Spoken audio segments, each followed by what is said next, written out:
Nina Paley is an American filmmaker, artist, and cartoonist who just received a Lifetime Achievement Award from Animakon, a film festival in Spain. This is remarkable since she is also a feminist and is blacklisted in her hometown of Champaigne, Urbana, Illinois, due to publicly questioning transgender politics. During this interview, you will hear Thistle talk with Nina about trans activism and how it has impacted Nina's life and her career as an artist, in addition to her ideas for what works best in response. Okay, wonderful. So, I am here with Nina Paley. We are Skyping, and I've got some questions for you, Nina. First of all, how are you doing today? This is, July 6th after a full moon and shortly after July 4th here in the USA in the Midwest. How are you doing? I'm doing well. I've been biking like a maniac this summer.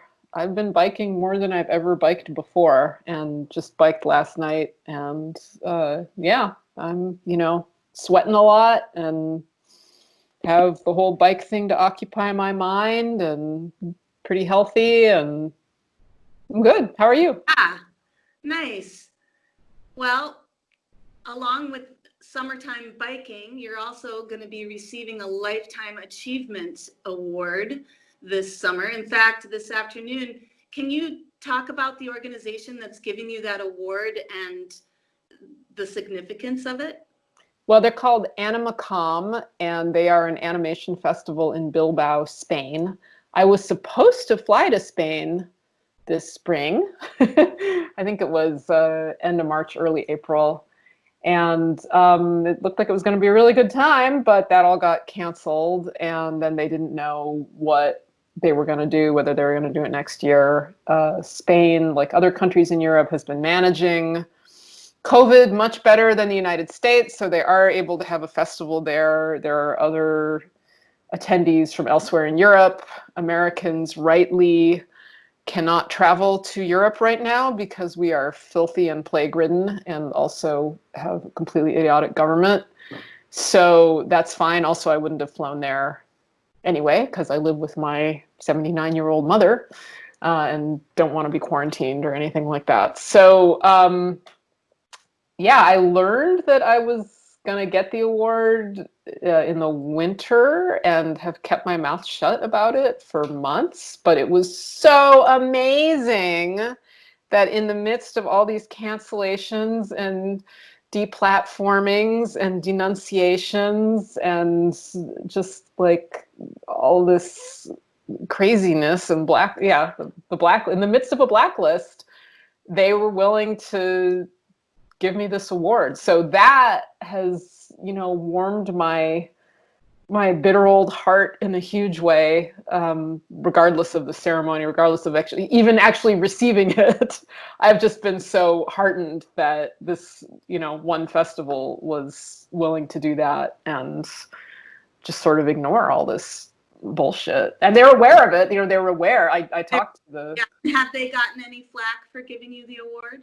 I don't know if they have, but if they have, they're just ignoring it, which is what people are supposed to do. That's what we all should have done from the very start. I agree with you 100%. It's just silly silencing and destroying our art careers, our film careers, our music careers, where often we're focused on something besides trans politics. We're not even talking about trans politics in our work, and yet they attack our work. To me, that really indicates the sexist nature of this kind of trans activism. Can you talk a little bit about what happened in Champaigne, Urbana, where you live, and how trans activism has impacted your life there? Yeah. So a little over 2 years ago, I had a hysterectomy. I was recovering from my hysterectomy, and this cafe, the Arcadia Cafe, invited me to do a screening. And I was like, sure, I'm just barely recovering, but in a month I'll be able to hobble over there and do it. And then, as soon as they announced the screening, people said, she's a transphobe. And if, I'm never going to come to your cafe again if you show her movie. And the idiots at the cafe, it's like, do you know nothing about history? Do you know nothing about any, you idiots, just ignore it. Like, people do this all the time, you morons. And of course, what they did was they caved. And it's like, and that was just like injecting these people with cocaine or something, like they're addicts and they go crazy when people actually do what they say. And that just empowered the hell out of them. The cafe, of course, went out of business a few months later because, go woke, go broke, because they're idiots. It's like, this is it's indicative of just absolute business stupidity to capitulate to any bullies that come along. Going out of business, you think, is related to them canceling your film screening? No, I think they're going out of business is related to them being idiots. And they're canceling my film screening is related to them being idiots. In other words, it's like if you're that dumb and cowardly that any bully that comes along, you actually change your programming for them, you are dumb. Like, you don't know how to run a business. And then a year later, it happened with the local art theater, where the executive director of the art theater, the same group of people, it's a small group of people, and they're nuts. And they're very active, and people in this town are not adults and are doing the exact opposite of what you're supposed to do with gangs of bullies. It's it's embarrassing and shameful and brings up a lot of my experience. It has consequences for your career, right? Would you say that? Yeah, it has consequences for my career, but most, I think I'm more upset. My career, yes, that's important to me, but I'm more upset as a citizen in a society. That is much more troubling to me than my personal career. But anyway, they went to the art theater when they learned that we were running the art theater to show my movie. And the executive director of the art theater banned me from the art theater. I'm the only filmmaker in the world to be banned from the art theater. Still banned from there? What? Are you still banned from there? Has the ban been lifted? They've gone out of business. Wow. Because they're idiots. Anyway, Well, yeah. Roman Polanski was not banned from the art theater. Like, they'll show rapists. It's just like Nina Paley, though. Whoa, she's really bad. So they did this, and the board very stupidly supported this decision, which they shouldn't have done. And then half a year later, they declare bankruptcy and they're out of business. So something was very rotten at the art theater as well. The Willmar Neighborhood Center that has banned me here in Madison is struggling financially, but it's because of COVID-19. I don't think it's at all related to them banning me. In my town, unfortunately, the Willmar board was in favor of the banning, and tons of neighbors and activists as well. I did have 9 supporters, though, show up to their board meeting to protest the banning, and they ignored all 9 people that were there. They just ignored them. I mean, these were locals from Madison that have been in the community for years supporting the Willmar Center. So, I've frequented businesses downtown and seen posters up appealing to the public to support the Willmar during this time of the COVID-19 outbreak, because a lot of their revenue comes from putting on festivals, and they can't do that this year. But I wonder if them struggling financially has something to do with them just being idiots and not, responding appropriately, especially as a neighborhood center, because this is not just a business that they're defending. It's a place where people are supposed to come together in intentional community in our neighborhood to lift each other up. I mean, that's just what's so crazy about it. And maybe people have noticed and they don't want to support it anymore. I don't know. Yeah, I don't know either. I mean, your strategy's been a little different than mine. Like, mine is when an organization acts like that, I'm like, they're gone, right? Like, they're dead to me. And yours has been to try to get them to change. And, when I read that interview or that report of yours I don't remember what the guy's position was, but like, I recognized that kind of behavior. And I'm like, I stay so far away from people like that. Like that is like irredeemably, they're even irredeemably corrupted. And I just have nothing to do with people like that once they show me what they're like. And how has that strategy been working for you in terms of your mental health and sense of safety in your town and also your career? Right. Well, it's not like it's not like it fixes any of those things. It sure doesn't. I mean, there's still like a gang of, really vicious misogynist idiots, really aggressive in this town. They don't bother me as much as everybody else. It's like there's always going to be people with severe personality disorders doing things like this. The problem for me isn't them. The problem is everybody enabling them. I am disgusted by their enablers. And this has brought up a lot of trauma from my junior high years because I'm now living in the town I grew up in and lived away from for 23 years, but I moved back 8 years ago. And the same thing happened in junior high. There's like a few really vicious kids, but the problem was that the adults, the teachers, indulge them instead of stopping them. And that's what gets me. It's like, yeah, there's these bullies, that bully's gonna bully, but then that these businesses actually capitulate to them, that's horrific. Agreed, which is why my strategy has been to fight it and to believe that there's got to be somebody on the board of the Willmar Neighborhood Center who's watching all of this and thinking, this is not right. And hopefully that person can influence other board members and so on until the organization realizes that banning members of the community from a neighborhood center is bad politics. It's a bad look for the neighborhood center. But see, what I think is likelier is that that organization is just going to fail and that people will create a new organization, like the saner people. But anyway, I moved back here 8 years ago. Before that, I was living in New York City for 10 years.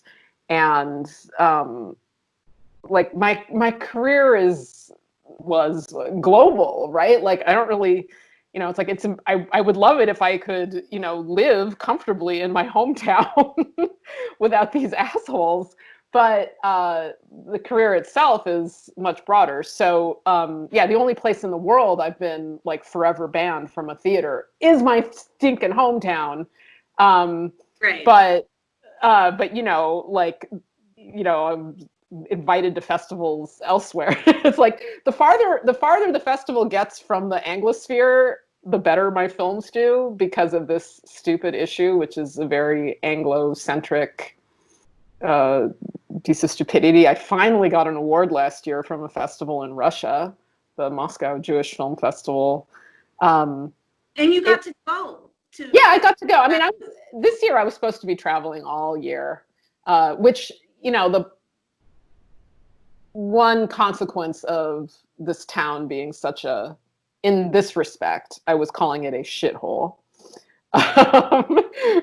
Just in terms of these bullies and then this enabling of them, was I traveled a lot more because I don't really like traveling, but it was so unpleasant here with people like overhearing me and spying on me in public restaurants and then going to the secret Facebook group and talking about it.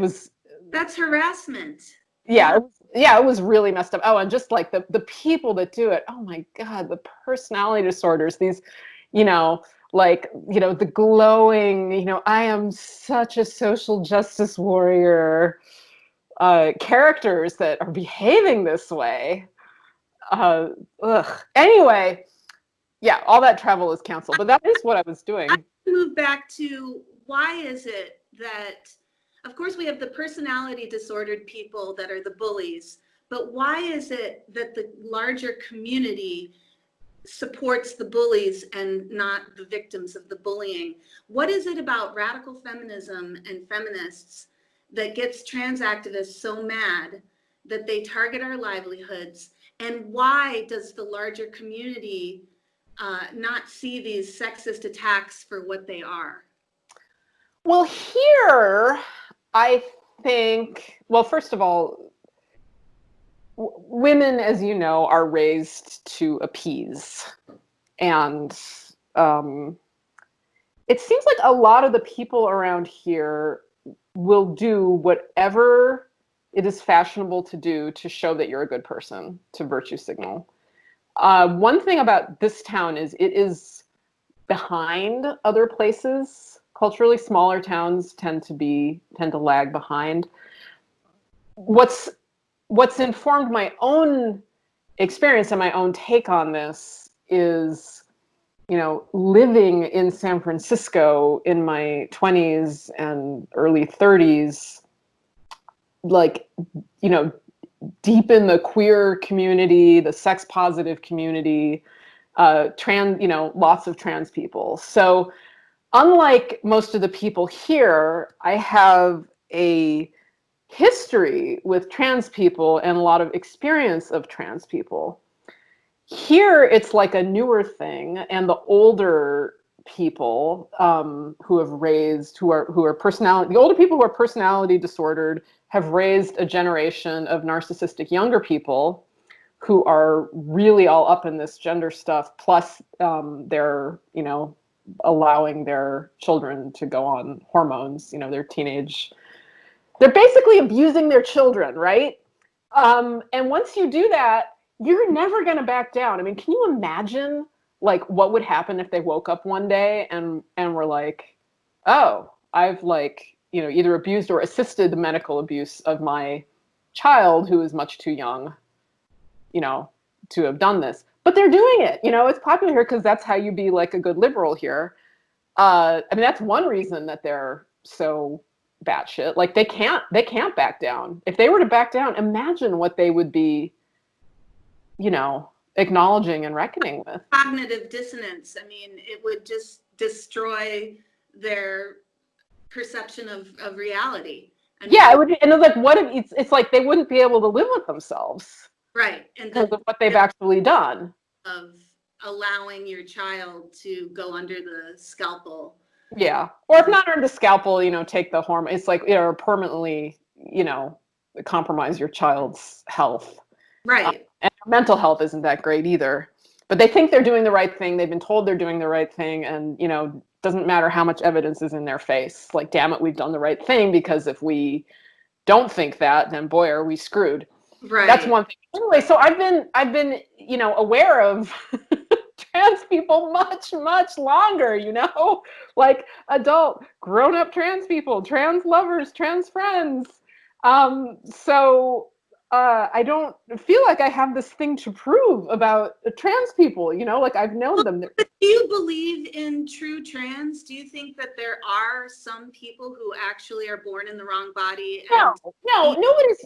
It's the opposite sex? No, nobody's born in the wrong body. What does that mean to be trans? What does that mean? Oh, no, it just means, well, in the case of my former lovers, I realize now it means they were autogynephiles, like when I finally learned what autogynephilia is, I was like, oh no, like I don't want to think of them this way, but oh man, like I thought they were like super subversive and that we were like super subversive, and it's like, no, they had a fetish, shit. But in terms of my homosexual trans friends, it's like, yeah, it's gender dysphoria. Like I don't think anyone's born in the wrong body. I do think that some people genuinely experience gender dysphoria, and we live in a messed up world. And whatever gets you through the night, if it works, it works. Also, the thing with autogynephilia is, it's like, yeah, people have fetishes. Men have fetishes, right? Like, you have that fetish. Like one of my autogynephile friends from my past, like he knows that he's turned on by the idea of himself as a woman, and I'm like, fine, like that's fine. Dress up like a woman, it turns you on, fine. That's a huge difference between that and saying that you are a woman and that you're entitled to women's spaces and scholarships and awards and sports and things like that. But I mean, I don't it's like I think differently about it now that I know it's a fetish, because now when anyone is roped into it without their consent, that makes me angry. It's like that's abusive. But if people are consenting, fine, and you know, a man can wear a dress and wear a wig and wear makeup in public. If you know, it doesn't really matter what his reasons are. He's not a woman, but he can do that. You are listening to WLRN.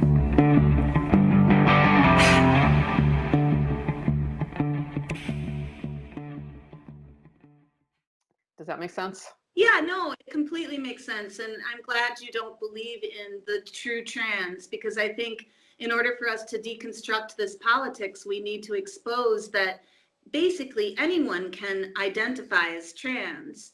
You just have to have a feeling about yourself that is different than your biological sex, you know, and that Right.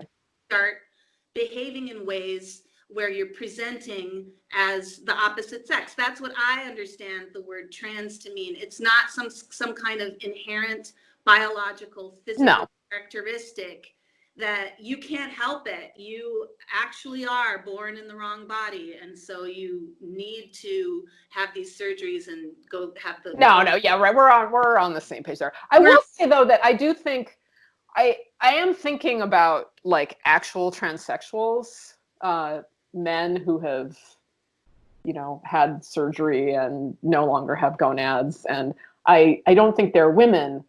I think they're transsexuals. Like I think transsexual is a thing. Like if you've gone so far as to, you know, have your genitalia surgically removed and your gonads surgically removed, then you are, I mean, yes, like technically you're male, but you're in a class that I think it's okay to like acknowledge that transsexuals are transsexual. That is a category of people who have gone through a process, including surgeries and hormones, that they come on the other side of as a new category of person, and you're calling it transsexual, though they haven't actually changed their biological sex. Because right, they haven't changed their biological sex, but they can't detransition, you know, like, or maybe they can, like socially, but it's like they've done.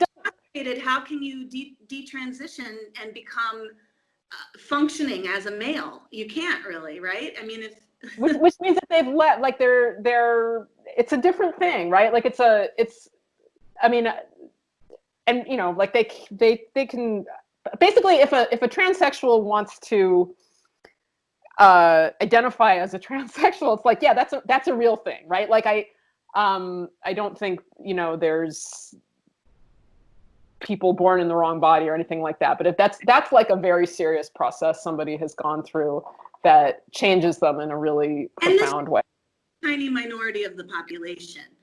What we're seeing now is hordes of teenage girls identifying as trans, right, and then detransitioning, you know, as best they can. The majority, I just read Abigail Schreier's book, the majority do not go for phalloplasty.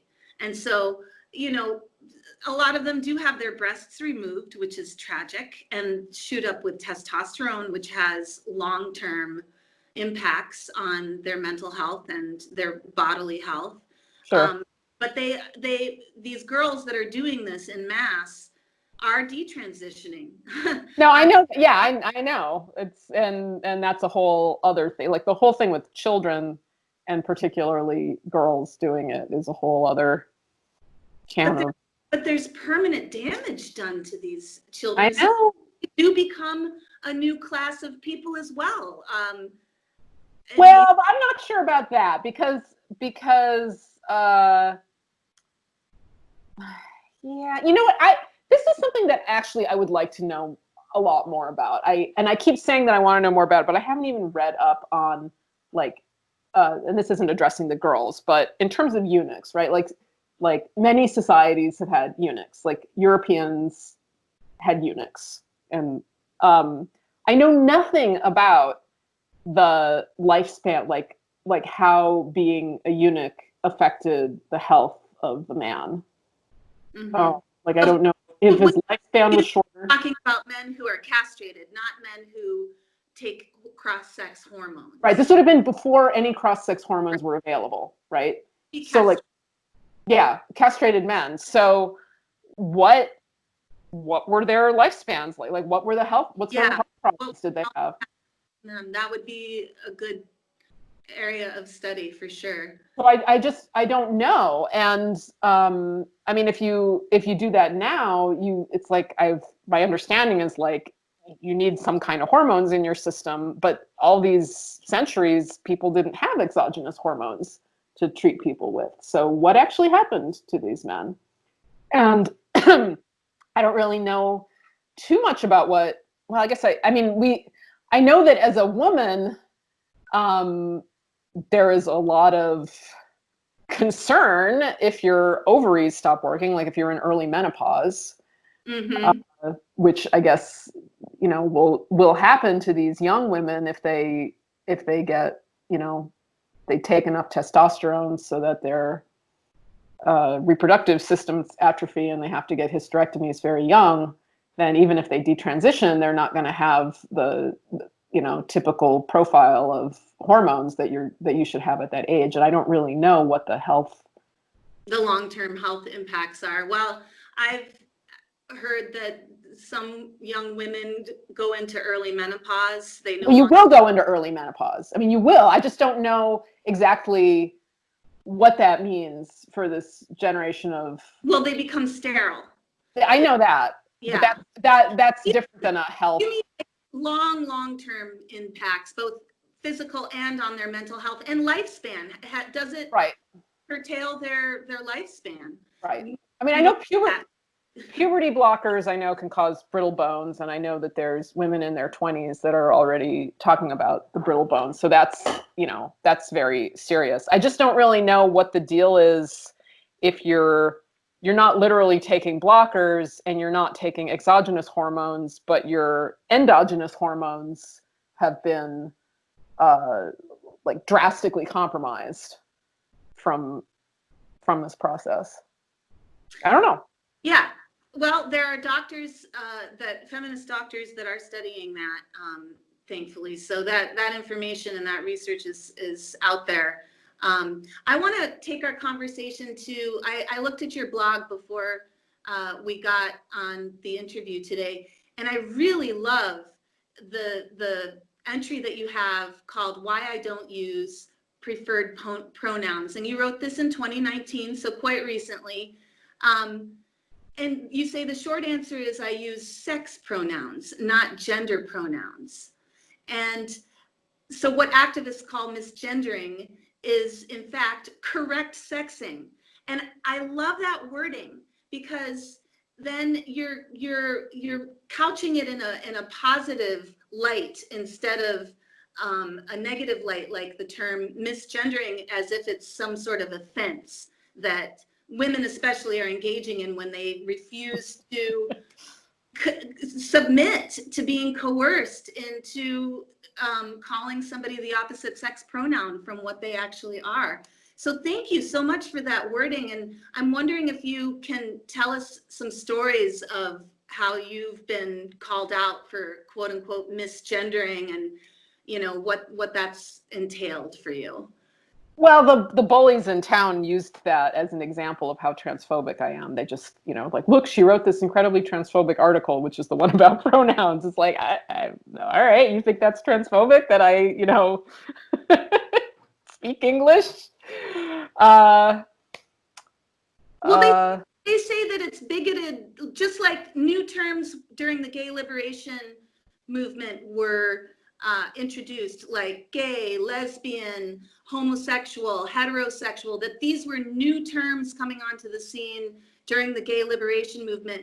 And there was a lot of resistance to those new terms. And in the same way, these TERF feminists are resistant to these new terms coming out, like cis and non-binary, trans, misgendering, and it's because we're afraid, like the people were afraid during the gay liberation movement, and it's really a sign of our tolerance and we're resisting this progress, this change that's happening in society.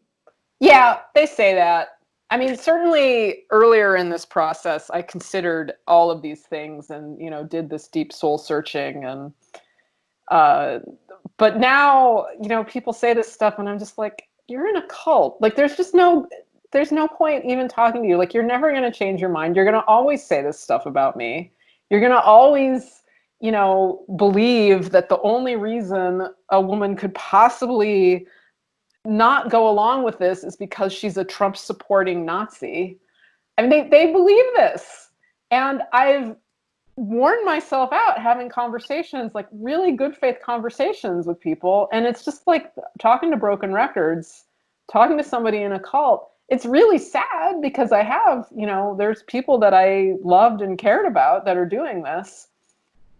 But I've talked enough and it's just like, it doesn't matter. There's nothing that I can say that's going to make them change their mind about me. And they probably think the same thing about you. Yeah, fine. And it's like, there's no fact, there's no like piece of information they'll be presented with that's going to make any difference. And, there we go. And yeah, of course they think that about me. And just like, we're in this world where everybody seems to be in a cult, or everybody appears to be in a cult. And then I'm like, this consequence of social media or something, of the internet. Sure, but we've also in the last 5 years coined a term on our side called peak trans. And so we are moving forward and reaching people that are not the bullies, but maybe people who are in the background on the fence a little bit, doing the soul searching. And these people all of a sudden wake up one day and go, oh my God, peak trans. Trans people are, this group that is believing in this ideology of being born in the wrong body. And why didn't I see this before? Wait, hang on a second. Okay, now here's where I have to sort some things out. Okay, you're talking about trans activists. You're not talking about trans people, right? There's like a huge difference, right? Because trans people includes transsexuals, many of whom know that they're, still the sex they were born as, but they're more comfortable, doing these like extreme body modifications.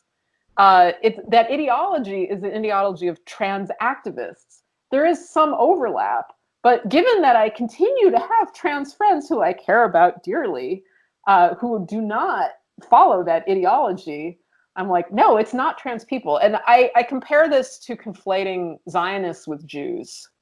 Right, there's some overlap, but as a Jew myself, who is not a Zionist, you have to separate these things out. And they use the same things, right? If you criticize Zionism, if you criticize the state of Israel or that project, then you're considered anti-Semitic, which is hating Jews. And it's like, no, these aren't the same things, right? Like you can be a Jew or be a dear friend of Jews and criticize Zionism. Not the same. So same thing with trans activism and actual trans people. Okay, well that is actual trans people. What I mean is people who are whatever trans identified, but it is possible to be trans identified and still not partake of that ideology. Right. I mean, we've got lots of examples of that. Miranda Yardley is one. Jen Smith is another. And so thank you for making that distinction. And that was a really good analogy too.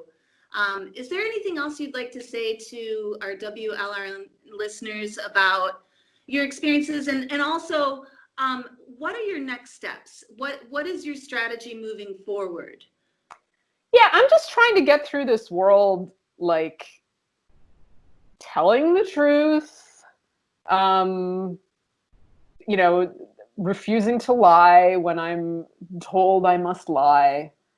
I still am using a great deal of restraint. I realize that's hard for people to believe because I've already said so much and gotten in so much trouble, but there's way more that I'm not saying. And I mean, I do think, I think we need to consider the internet and what the internet or social media is doing to us. And I do think that the current madness wouldn't be so mad without the internet. Mobs seem to be an emergent behavior of upset people, right? You have people with strong feelings And it's important to air your grievances and communicate express yourself and all that sort of stuff. But things happen with social media where while people are in this highly agitated state, this highly emotional state, and then they're hearing from others in this highly emotional state, mobs just sort of spring up out of that. And that is true on all sides and on all issues.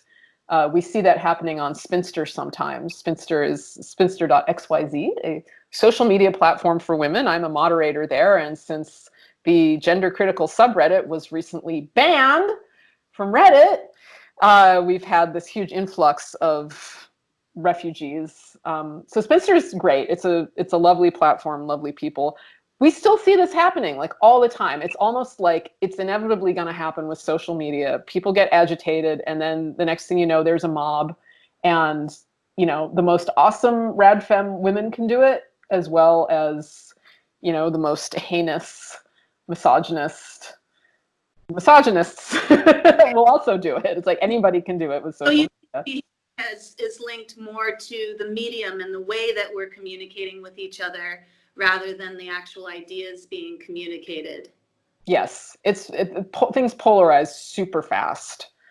So we do need to think about that. And when I think about like the next steps for me or whatever, I almost posted something last night, but I now have a habit developed over many, many years where if I don't feel totally okay with it, it's like, I'm going to sleep on that.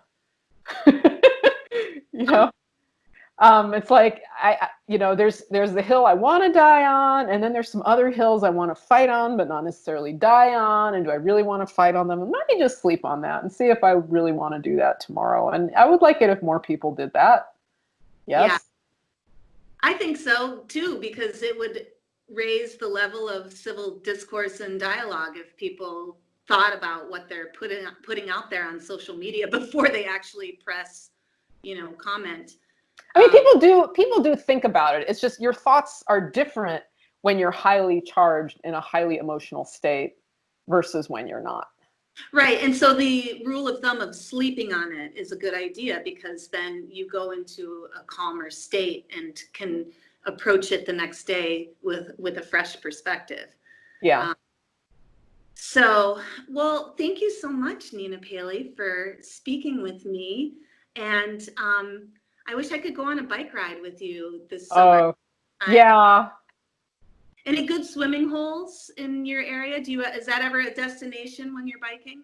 It used to be. I used to have a boyfriend that had a wonderful little swimming lake, but we broke up, and it's not worth the it's not worth the stress. But yes, I fantasize about swimming in swimming pool. How about you? Do you have any? Yes. Oh yeah. I like to go to Rock Lake in Lake Mills, and there's a bike path from Madison to Rock Lake. So, but it's quite the trek. You get good and hot and sweaty as you bike to Rock Lake. How many miles is this bike path? Like 20 miles. Oh, that sounds perfect. So it's a 40-mile round trip? Yeah. Oh, that sounds so perfect. Oh. Well, welcome to come up to Wisco and go on a bike ride with me, and we can practice social distancing, wear our wonderful Nina Paley designed masks. And oh yeah, I should wear the mask. That's right. Here. Right. Yeah. Actually. Reversible. The reversible mask. This is the one that I hand sewed, actually. I stitched it with a needle and thread. Very nice. Yeah, I love those masks. Anyway, have a great summer. Everybody take care of yourself. Yep, you too. All right, great to talk to you. Bye-bye. Bye.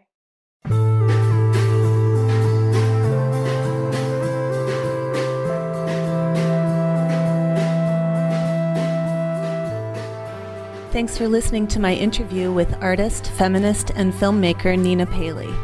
WLRN is proud to offer a platform to women who have been systematically silenced for expressing our opinions on sex and gender. If you'd like to support our work, please click on the donate button on our WordPress site and check out our merch tab for a nice gift in exchange.